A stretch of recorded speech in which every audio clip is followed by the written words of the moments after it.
Update. Am I the a-hole for confessing to my wife that she's torturing me after she got assaulted? Original post. I'm 25 male, been married to my wife, 26 female for 4 years. We've been dating since we were teens. We are childhood friends. At this point, we are together for like a decade. This all started a month ago. I went on to my company trip. My boss urged me to attend a trip because it will help me learn more, and it's a golden opportunity for me. So I told my wife and she said yes, I should go. It's just for a week. A few days before my departure, my wife said she's going to attend a party hosted by her friends.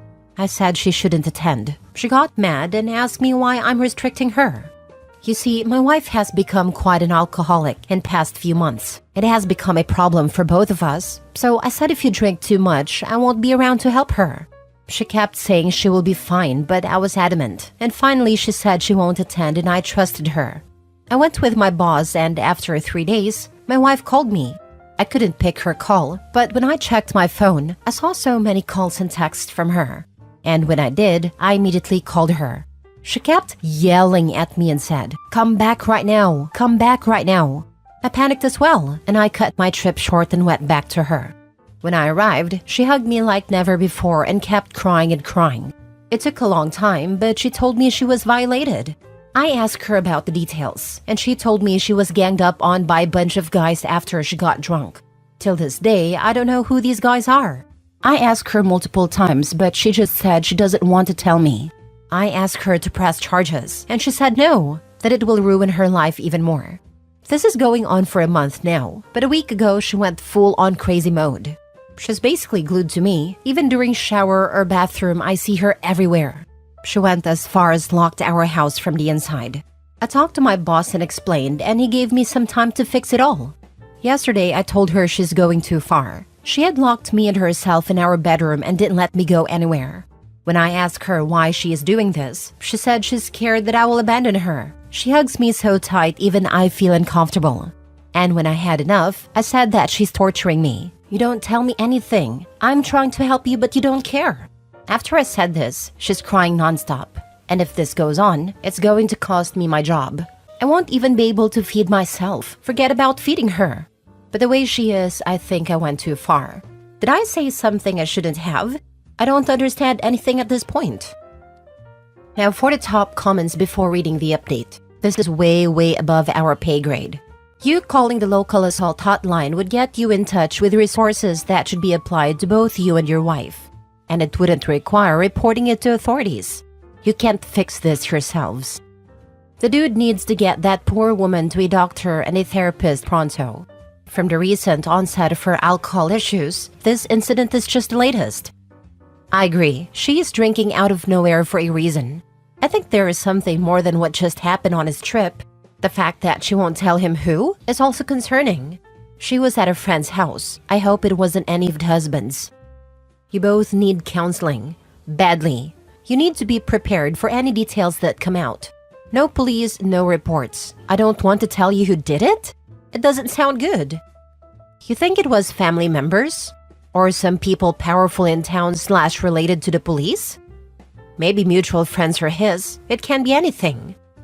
Have you talked to a single person who was at a party? Because I'm sorry, but a lot of this doesn't make sense.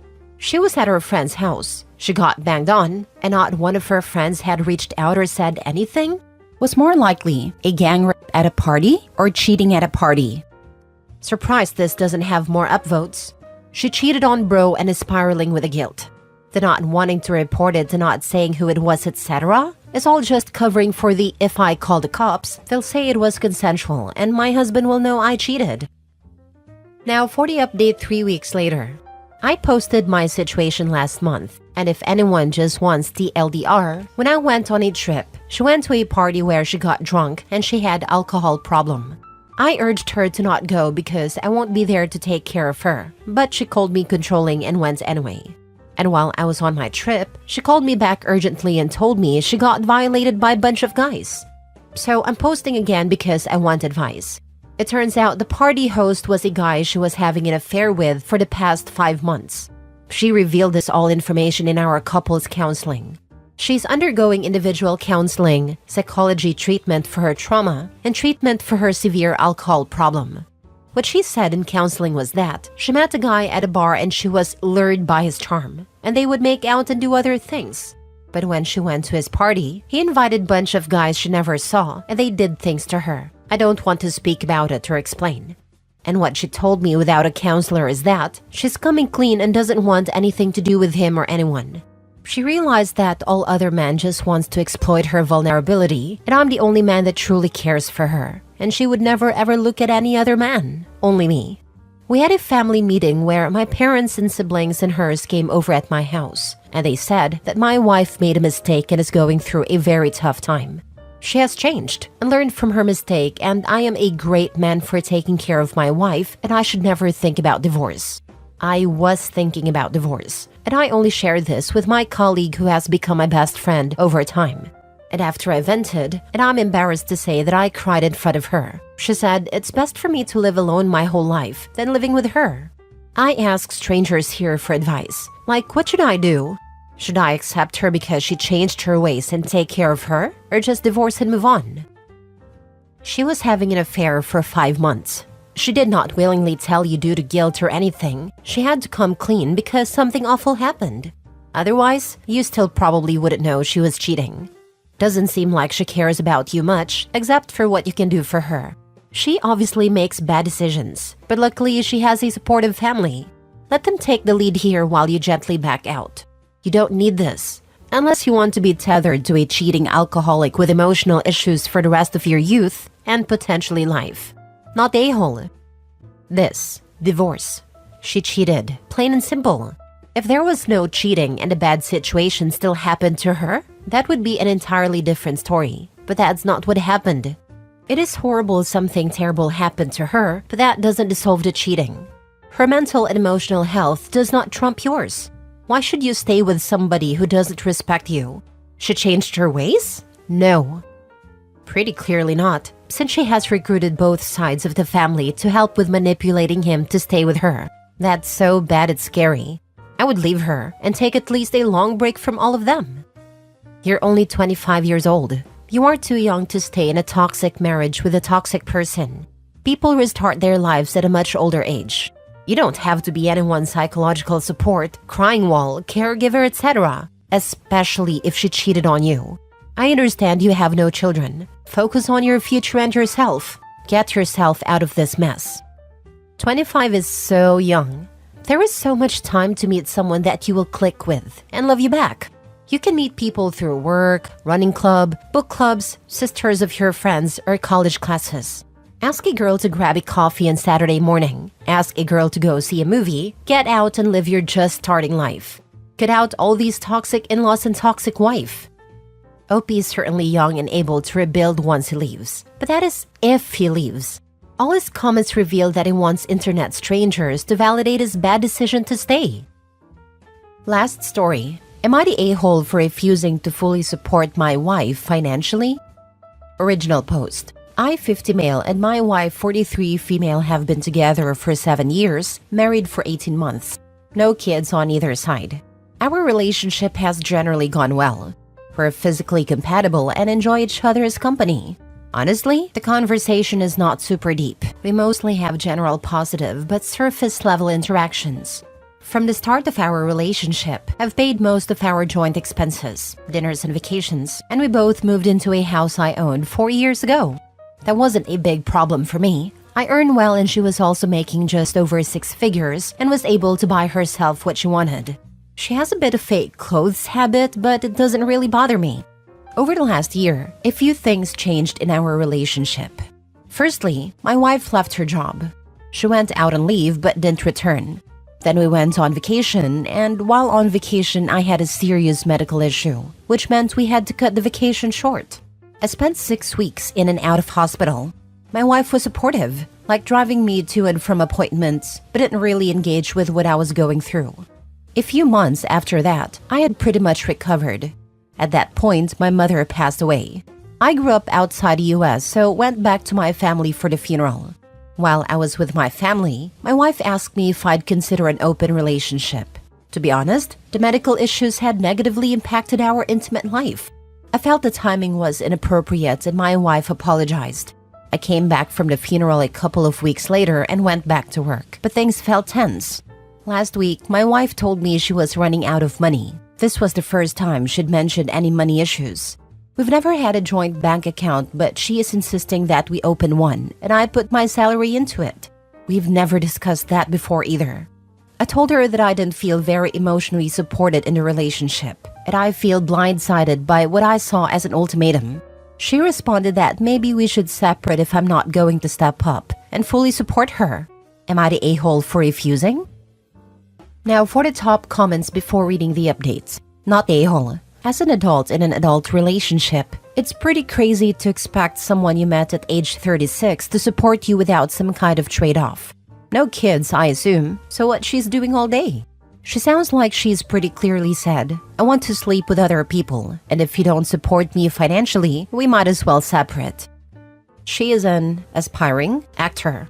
She's been in a few shows, but they pay little to nothing and takes up lots of time. Yeah, that is how it comes across to me as well.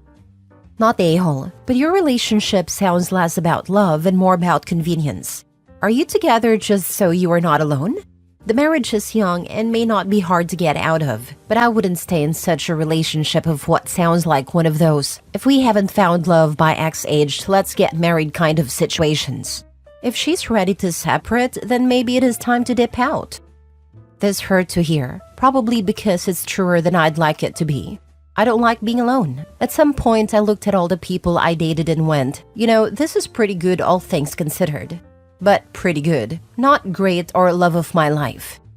She told you she wanted to sleep with other people when you went to bury your mother. Is being alone worse than that? Sigh, you are right, of course.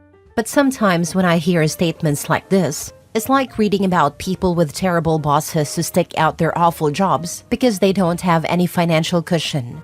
2 weeks without a paycheck and they're halfway to homeless. This is terrifying for them, and so they stick in this suboptimal situation, even though, in theory at least, there are many better jobs.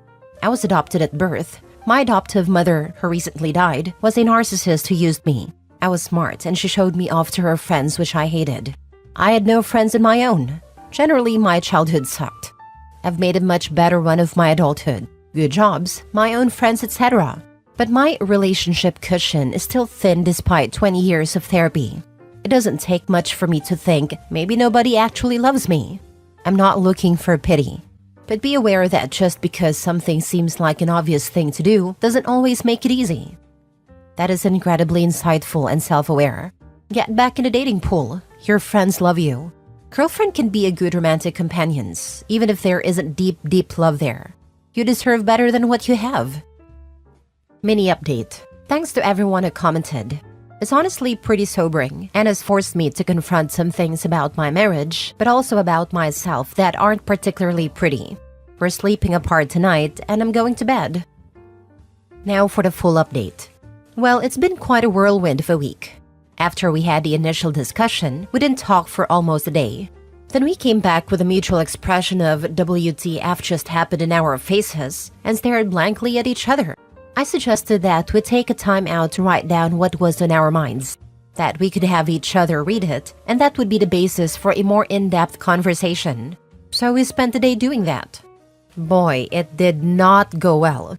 I wrote about how I perceived she was emotionally absent while I was sick. She really didn't understand what I meant, and I tried to explain, sometimes I just need someone to talk to. Her response was basically, all you want to do is talk, and I felt that was really cold. What she wrote was basically a diatribe, well, that's how it felt to me, about my legal obligation to support her. At one point, she said our marriage, quotes were hers, and I felt particularly hurt by that description. It was clear that we weren't on the same page, or even in the same book, about what the problems were. My wife then suggested counseling, and I agreed. Her therapist knows a marriage counselor. She sent us some intake forms, which ask us to rate our satisfaction with the marriage and the accessibility, responsiveness, and engagement of our partners. It was a miserable exercise, filling out the form and realizing just how low my ratings were. So that evening, I sat my wife down and said, "I scored is really low." She asked, "Should we bother talking more?" I said, "No, I don't think this is going to work." She agreed pretty quickly and we canceled our appointment with a marriage counselor. We have an appointment with a divorce lawyer later this week. I'm probably going to owe spousal support. I'm not thrilled about that, but it's only money and I'll get over it. My wife understands she'll need to move out and started packing. How do I feel about this? Obviously, it's a big shock. At the same time, thanks for every comment on a previous post. It's clearly the right thing to do. There was nothing here worth saving. If she's making six-figure salary and you were only married 18 months, I doubt you'll have to pay support. She quit working and has drained whatever savings she had through her career years. I bet she either has a gambling issue or already has another sucker in the hook. She can get another job. I agree, but still could lead to the judge taking her side rather than his. My understanding is that this is just a calculator. The past year's income and expenses from both parties are plugged in and out comes a number.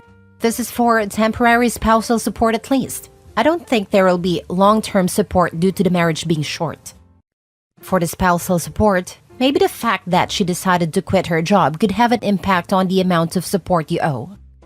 Yeah, plus it's not like it has been years since she left the job. I'm sure with a little effort, she could get a similar job in the field. Her resume is not stale.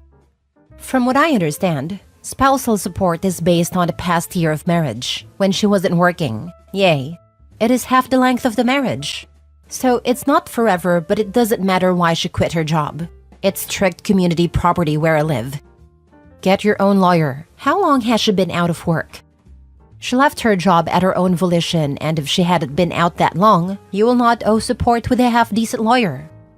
I find spousal support to be such an interesting concept. It doesn't exist in my country, and I admittedly know little of the concept. But I think it probably should be applicable where someone has, say, stayed home with the children so that the other could earn a living, and so has missed out on a career and would likely struggle, which could keep people with no career prospects in bad situations. If me and my partner split, he would be much worse off than me because he's worked part-time jobs to cover childcare whilst I studied and worked. I think it's fair that he shouldn't be left high and dry after his sacrifices for our family, even if we don't work out. But when you've got access to a high-paying job like OP's wife and have no children or reason not to work, I find it really baffling.